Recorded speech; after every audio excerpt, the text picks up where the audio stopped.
is Mike of Black Cat Amplification. I've got something for sale on Reverb here. This is a Bell Howell Speaker Cabinet, and inside of it I have built an original 1964 Fender Blackface Princeton Reverb guitar amplifier. This is based off of the 64 design, the year that it came out, which is the AA1164 circuit, which has reverb, vibrato.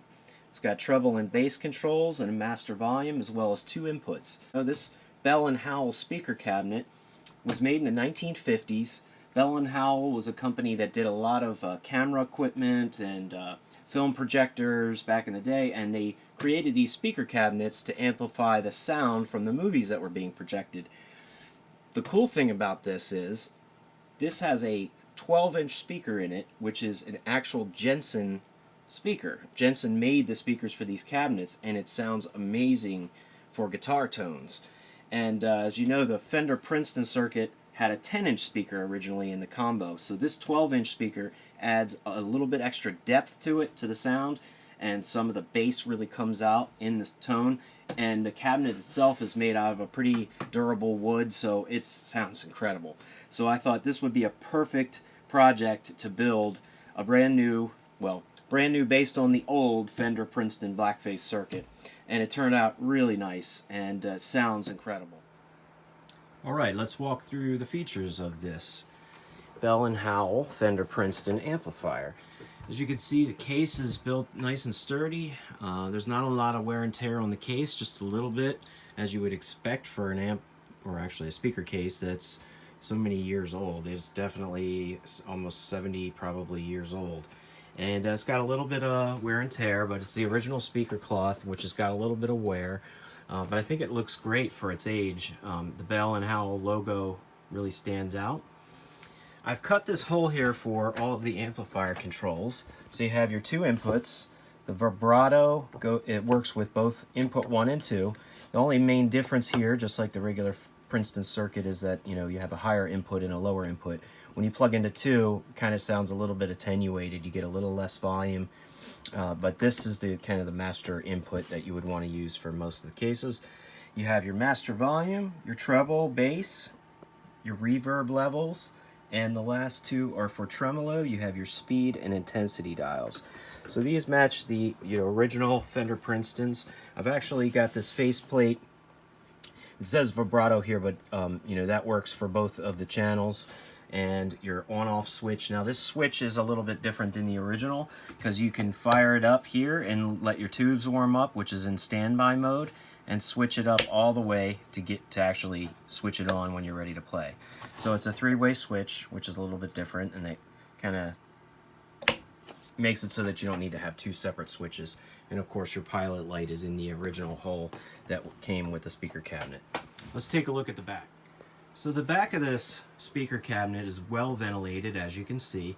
The other really nice feature about this is that with it having some holes in the back, you actually get a little bit of nice, almost like a slightly open back speaker feel so some of the sound actually comes out of the back, and it sounds really, really good for guitar tones.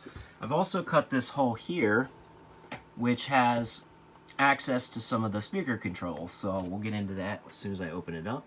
And then there's another hole there for your power cable. Let's open this up. There's two latches on the side. Sorry if the camera's shaking a little bit. I'm trying to do this as a live demo. First, let's start off with the inside of the cabinet. This is the original felt that the cabinet came with. It was pretty dirty when I got it, so I fully restored everything and cleaned it up the best I could, but I wanted to leave it as original as possible. The speaker, again, is a 12-inch speaker made by Jensen, and they made these for the Bell & Howell company for these speaker cabinets specifically. So it has the Bell & Howell logo on it, and the speaker is a 16-ohm 12-inch speaker. It's a 25-watt max. Fits in there very nicely, and here is the amplifier. Also, before I go down to that, you can see the reverb tank on the side there. I'll show you that in a minute. So there's 7 tubes to the Princeton Reverb, and the preamp section is mostly 12AX7s. I've got a couple tube there we go, tube shields here. And I mainly did that just because of some of the wires that are on the sides so that they don't touch the actual tubes. It's good to always use a shield on the first tube just to kind of get out any noise that might be coming into the first tube here. But you can see that it has labels for 12AT7. That's the only different tube out of all of these. And then over here, I've got a special surprise. These are new old stock tubes that I found, that I acquired. So they're 6V6 power tubes. And then there's a GZ34 rectifier tube. All three of those tubes are new old stock, and they sound awesome. I've run them through my tube tester, and they tested great, and they sound amazing. They just sound so good in an amplifier that was designed to have tubes like this. The one main difference here that you'll notice is that the original Fender Princeton did not have an adjustable speaker impedance here. So depending on, you know, what cabinets you were hooking up to the original speaker, I think it was only allowing a 4 ohm output, if I'm not mistaken. So I've upgraded the output transformer to just add that extra flexibility depending on what kind of external speakers you may want to hook up to this thing. Or if you change the speaker inside and you want to try different things, you could put an 8 ohm speaker in and match the impedance to that speaker. So there's a main speaker out, there's an external speaker out. You could hook up two 4x12 cabinets if you wanted to have like a full stack and run this thing, and then switch your impedance accordingly. So that is definitely an upgrade from the original. And it's got a 1 amp fuse and your main power cord out there. And over here you have your inputs for your vibrato pedal, reverb pedal, and again, this is all shielded together, so that's for the one pedal together, and your reverb in and outs. And the reverb tank that's on the side here, this is an actual vertical mount reverb tank. It's designed to be mounted this way so that you get the best reverb sound.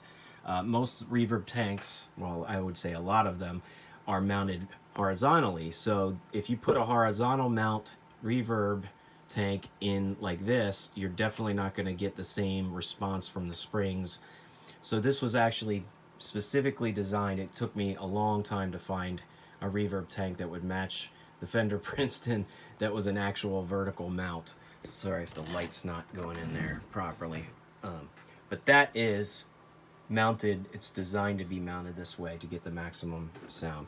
So all in all, it turned out to be a perfect fit. I did have to customize this quite a bit. And again, the circuit was built from scratch. It's all hand wired to the exact specs of Fender with the differences that I mentioned, such as the output transformer.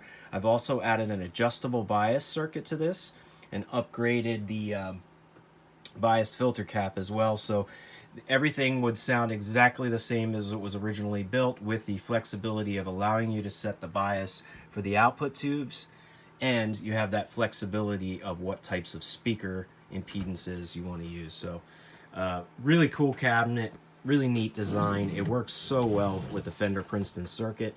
You can close that up and you can access this if you wanted to plug in an external speaker without having to open the cabinet, and switch your impedance right there.